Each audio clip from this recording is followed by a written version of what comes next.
Hello friends, मैं सोनू कुमार। आज चक्रवृद्धि का पार्ट 4 अपलोड होगा। पार्ट 4 से पहले आप पार्ट 1, 2 और 3 अपलोड कर दिए गए। देखने से पहले आप पार्ट 1 जरूर देखें, क्योंकि इसमें पूर्ण रूप से चक्रवृद्धि ब्याज की विस्तृत जानकारी दी गई है कि इसे हम किस तरह सॉल्व करते हैं। एक फार्मूला और एक आपको कंसेप्ट, किस कंसेप्ट से बनाएंगे, इसको हम कैसे सॉल्यूशन करेंगे, सिंपल अर्थात साधारण ब्याज से कैसे अलग है, वो पूरी जानकारी आपको पार्ट 1 में दी गई है। 2 और 3 में क्वेश्चन है, आप उसे जरूर देखें। अगर पसंद आए तो लाइक और सब्सक्राइब जरूर करें। आज हम देखते हैं क्वेश्चन। रमेश ने साधारण ब्याज पर 8,000 रुपये 8% की दर से 3 वर्ष के लिए जमा किया। 3 वर्ष के लिए यदि वह उसे उसी समय के लिए 7.5%, 7.2% चक्रवृद्धि ब्याज के दर पर जमा करता तो उसे वह कितना अधिक वापस मिलता। अर्थात हम यहाँ सिंपल इंटरेस्ट सिंपल निकालने के लिए दिया है, तो सिंपल इंटरेस्ट हम जानते हैं कि 8,000 रुपये का 8% 3 वर्ष के लिए, तो हम जानते हैं कि P का 80% बराबर में आता है सिंपल इंटरेस्ट। तो हम सिंपल से निकाल सकते हैं 8 में 3 से 8 की 24%, परसेंट से 2 जीरो कैंसिल, 8 में गुना करेंगे, 8 चौके 32 के 2, 8 दूना 16 और 3 19, 1920 रुपये आपका सिंपल इंटरेस्ट होगा। अब कंपाउंड इंटरेस्ट निकालने के लिए हम 8% और ये 7.5%, अगर दोनों इंटरेस्ट बराबर आता तो हम बहुत आसान तरीके से बना सकते थे, लेकिन ये इंटरेस्ट अलग है, ये इंटरेस्ट अलग अलग है, और भी कितने साल, 3 साल के लिए। तो 3 साल का मुझे चक्रवृद्धि ब्याज निकालना पड़ेगा। तो 7.5 अर्थात ये आपका 7 दूना 14, 15/2%, इसे या 7.5% इतना दे रखा था। इसको हम अगर उस कंसेप्ट से बनाएंगे थोड़ा लंबा पड़ जाएगा। इससे अच्छा है एक और इसका हम तरीका कर सकते हैं कि 15/2 आएगा और ये बट्टा गुने 100 हो जाएगा। 5 3 15, 5 से 20 100, 20 दूना 40।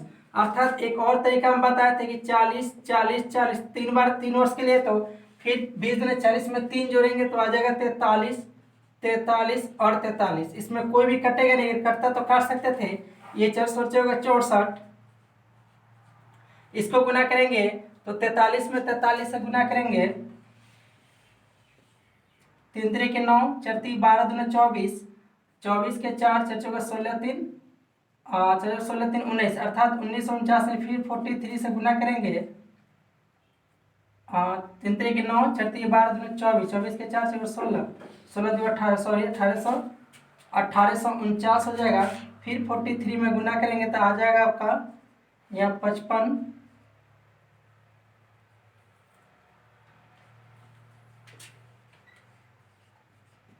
79507, अर्थात यहाँ आ जाएगा 79507।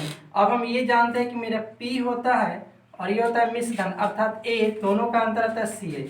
तो हम यहाँ से ड्राइव कर सकते हैं कि मेरा 64,000 का वैल्यू दे रखा है 8,000, तो मेरा कंपाउंड इंटरेस्ट कितना होगा, तो दोनों का अंतर मेरा आ जाएगा 64 74 और 5 79, अर्थात 15,507 रुपया। तो 8,000 बट्टा 64,000 गुने 15,507, 15,507, 1 2 3 3 जीरो 3 जीरो कैंसिल, 8 8 64, 8 वर्ड में कट जाएगा। अब 15,507 को हम भाग देंगे 8 से, तो आपका आ जाएगा 1938.375। आपका कंपाउंड इंटरेस्ट आ गया 1938 रुपया 375 पैसा।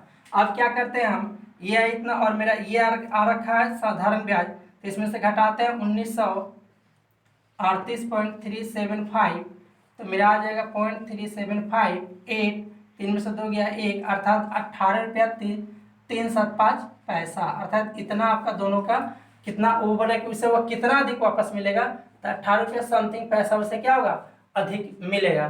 फिर देखते हैं नेक्स्ट क्वेश्चन। आइए देखते हैं। अनिल 10% चक्रवृद्धि ब्याज के दर से धन कमाने के लिए कुछ रकम जमा किया। यदि तीसरे साल तथा दूसरे साल में ब्याज का अंतर 1100 रुपया है, तो बता अनिल ने बैंक में कितना रुपया जमा किया। अर्थात यहाँ पर तीसरे साल अर्थात थर्ड ईयर और सेकेंड ईयर का अंतर दे रखा है कितना रुपया, तो दिया है कि 10% पे। तो हम जानते हैं कि 10% को आप फर्स्ट साल में तो दोनों का बराबर होता है, सिंपल इंटरेस्ट कंपाउंड इंटरेस्ट, लेकिन सेकंड में चेंज करता है। मान लिया फर्स्ट में 10 रुपया होगा तो सेकंड में कितना 21 और थर्ड में 33.1। ये हम पहले बताए हैं कि अगर 3 साल के लिए तो 3R इंटू, देखिए यहाँ हम सब एक्सप्लेन कर चुके हैं पिछले वीडियो में कि 3 साल के लिए कैसे निकालते हैं, 2 साल के लिए कैसे निकालते हैं, 1 साल के लिए तो 1 साल के साधारण ब्याज निकाले या चक्रवृद्धि ब्याज निकाले, दोनों एक ही होती है। सेकेंड ईयर थर्ड ईयर सब चेंज सेकेंड ईयर से चेंज होना शुरू करता है। तो हम यहाँ इजी में जानते हैं कि 10% अर्थात 10% टी बराबर फर्स्ट, फिर फर्स्ट वर्ष, फिर सेकेंड ईयर, फिर थर्ड ईयर, इतना है थर्ड ईयर। तो देखिए थर्ड ईयर के लिए हम बताएं कि 3R into 3R² into R3, इस तरह से रूल बताया है, इसमें पूरा एक्सप्लेन किया हुआ है। 2 साल के लिए तो 2R इंटू R², ये भी बताए हुए हैं। तो हम 2 साल के लिए 10 दिया 100 के 100, 10 दिया 100 हो जाएगा, तो 0 0 2 अंक के बाद दशमलव होता है, फिर 10 दूना 20 और 1 21, 21 हो गया 33.1। तो यहाँ से कितना ज्यादा है तो 11 ज्यादा है, ये कितना ज्यादा है 21 से 33, तो 12.1 ज्यादा है। तो यही मेरा दे रखा है कि दोनों का अंतर 1100 रुपया। तो अंतर कितना है 1.1 का अंतर, अनुपातिक वैल्यू 1.1 का वैल्यू 1100 रुपया दिया है। तो 100% अर्थात हम जानते हैं कि P होता है अपने आप में 100% के बराबर होता है। तो 100% का वैल्यू अर्थात 1.1 का वैल्यू 1100, तो 100 का वैल्यू कितना होगा तो 1100 बटे 1.1 इंटू 100, तो 10 ये दशमलव हटाएंगे, एक और जीरो लगा देंगे, तो 11 से एक बार में तो आ जाएगा 2 3 4 5, इतना रुपये आपका मूलधन अर्थात ये P हो जाएगा पूरा। करें कितना रुपया जमा किया तो आपका इतना रुपया जमा हो करेगा। चलिए देखते हैं नेक्स्ट क्वेश्चन। आइए देखते हैं नेक्स्ट क्वेश्चन। करें एक नगर की जनसंख्या 8000 है, अर्थात जनसंख्या पूरा 8000 है। यह पहली वर्ष में 10% तथा दूसरी वर्ष में 20%, अर्थात पहली वर्ष में 10%, दूसरी वर्ष में 20% चेंज कर रही है दोनों प्रतिशत। तो 2 वर्ष के बाद जनसंख्या कितनी होगी। हम यहाँ पर देखिए जनसंख्या के बाद करता है बात करेगा, तो ये कभी कभी परसेंटेज में क्वेश्चन ऐसा दिया रहता है, तो हम वह कंपाउंड इंटरेस्ट के रूल से ही उसे हम बना सकते हैं। तो देखिए 10% और 20%, तो अमाउंट पूरा पूछ रहा था, इसको हम डायरेक्ट भी बना सकते हैं। 2 साल के लिए दे रखा है, तो 8000 रुपये मेरा दिया है कुल जनसंख्या पहले शुरुआत में। तो 8000 का कितना प्रतिशत 10%, 110/100, फिर जितना आएगा उतना का 20%, 120/100, 2 जीरो से 2 जीरो कैंसिल होगा, 1 जीरो से 1 जीरो कैंसिल, 1 जीरो से ये भी कैंसिल, आपका 12 11 132, 12 13 ठीक है, 1320 गुने 8 बराबर आ जाएगा 8 दूना 16 ठीक, 24 1 25 और 8 2 10, यानी 10,560 जनसंख्या हो जाएंगे। इसको हम और भी तरीका से बताएं, उस तरह से ही बना सकते हैं, एक 10%, दूसरा 20%। तो बताएं कि 10 अगर ये 2R इंटू R², ये रूल नहीं लगाए क्योंकि यहाँ दोनों बराबर होता है। तो 2 साल के लिए है तो हम जानते हैं कि A प्लस B सक्सेसिव जो होता है उसका यूज कर सकते हैं। तो 10% प्लस 20% प्लस 20 दें या 200 बटा 100, 100 देना 200, 20 10 30 2 32 आ जाएगा, यहाँ 32% इक्विवेलेंट आ जाएगा। तो 8000 का 132%, क्यों 132 की, क्योंकि मिश्रधन के रूल लगाएंगे कि टोटल जनसंख्या कितनी है। तो टोटल जनसंख्या हम बोले कि 100 प्लस RT करते हैं, तो RT का वैल्यू ये हो गया, 100 कर देंगे तो टोटल मेरा जनसंख्या आ जाएगा। तो हम इससे डायरेक्ट भी निकाल सकते हैं। तो यहाँ भी वही है 132 गुने 132 8000। अब देखिए 8000 का हम 32% कर रहे हैं, तो 8000 का 32% करेंगे तो मेरा क्या निकलेगा, मेरा बढ़ा हुआ अब निकलेगा, लेकिन 132 कर देंगे तो मेरा टोटल निकल जाएगा। तो गुना करते हैं 8 दूना 16 के 6, 8 के 24 और 24 25 और 8 और 2 10, 10,500 है ना 132। तो देखिए 10,560 यहाँ पर परसेंट होता है,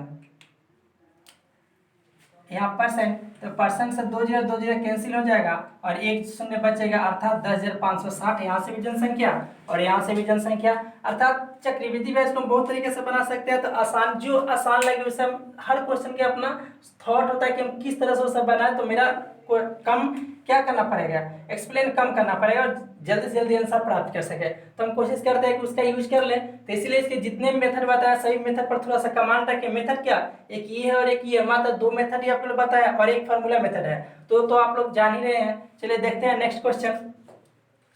आइए नेक्स्ट क्वेश्चन देखते हैं। किसी राशि पर 5% वार्षिक दर से 3 वर्षों का, अर्थात 5% 3 वर्षों का साधारण ब्याज 600 रुपया है। उसी राशि पर उसी दर से उतने ही समय में चक्रवृद्धि ब्याज की राशि क्या होगी।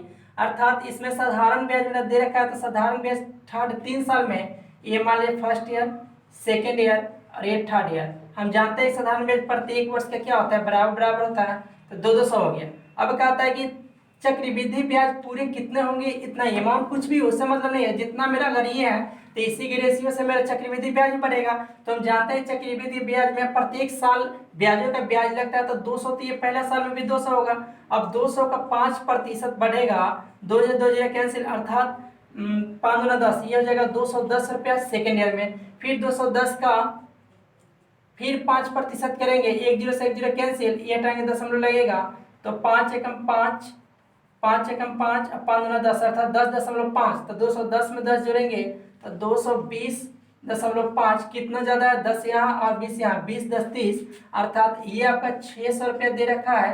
तो ये आपका हो जाएगा और 630.5 रुपया। तो चक्रवृद्धि ब्याज की राशि क्या होगा, तो 630.5 रुपया। नेक्स्ट क्वेश्चन देखते हैं। किसी राशि पर 2 वर्षों का साधारण ब्याज 480 रुपया तथा चक्रवृद्धि ब्याज 492 रुपया, अर्थात इसमें 2 वर्ष का साधारण और चक्रवृद्धि ब्याज दोनों दे रखा है। तो पूछता है कि राशि कुल अर्थात पी मूलधन कितना तथा दर प्रतिशत क्या है। तो हम फाइंड करते हैं, यहाँ पर सिंपल इंटरेस्ट लिखते हैं। सिंपल इंटरेस्ट अर्थात साधारण ब्याज। तो हम जानते हैं कि साधारण ब्याज प्रत्येक साल का बराबर होता है। तो 240 और ये भी 240, first year second year, first और ये सेकेंड ईयर, ये भी है। तो 240, ये भी 240 240, लेकिन कंपाउंड इंटरेस्ट भी दे रखा है। तो 2 साल के, तो जाहिर सी पहला साल में 240 ही होगा, लेकिन दूसरे साल में कितना होगा, 252 रुपये, जितना बढ़ा हो कंपाउंड इंटरेस्ट।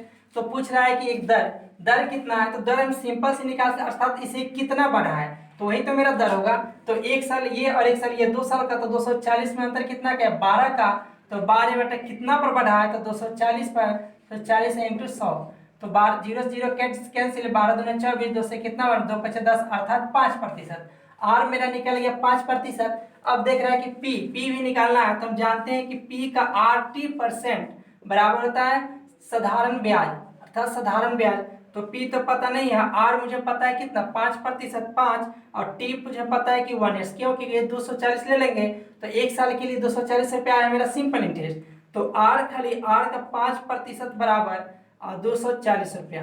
तो प्रतिशत हटेगा तो 2 जीरो यहाँ लग जाएगा, भाग देंगे 5 का 20, 4 जीरो 5 40, अर्थात 4800 रुपया मुझे यहाँ पर आपका प्राप्त हो जाएगा राशि, और साधारण ब्याज होगा 5%। तो इस तरह से हम देख रहे हैं बहुत ही आसान तरीके से हम बना सकते हैं किसी भी क्वेश्चन को।